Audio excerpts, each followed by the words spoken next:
క్లియర్‌గా టార్గెట్ చేశారబ్బా! సింపుల్‌గా ఏం చెప్పండి, తనుజ కంటే అక్కడ అందరికి ప్రతి ఒక్కళ్ళకి బాండింగులున్నాయి.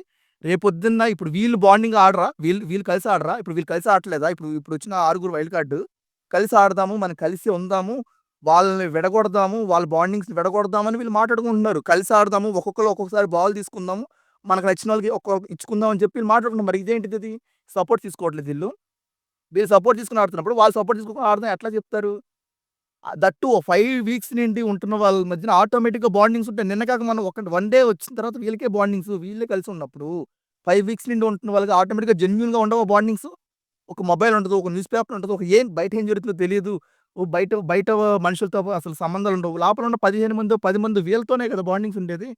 సో, టూ వరస్ట్‌గా చెప్పారు ఆయుష గారు. పాయింట్లు కరెక్ట్‌గా చెప్పారు. కానీ ఆవిడ ఫాలో అవ్వని పాయింట్లు చెప్పారు. అదే ఇక్కడ వరస్ట్. తనుజ గారు 200% మనం ఇవ్వాలి. సూపర్‌గా డిఫెండ్ చేసుకుంది. ఆ పాయింట్లు చెప్తే ఎవరైనా బిక్కమొహం ఎయాల్సిందే. కానీ తనుజ గారు 200% పాయింట్‌ని సూపర్‌గా డిఫెండ్ చేసుకుంది.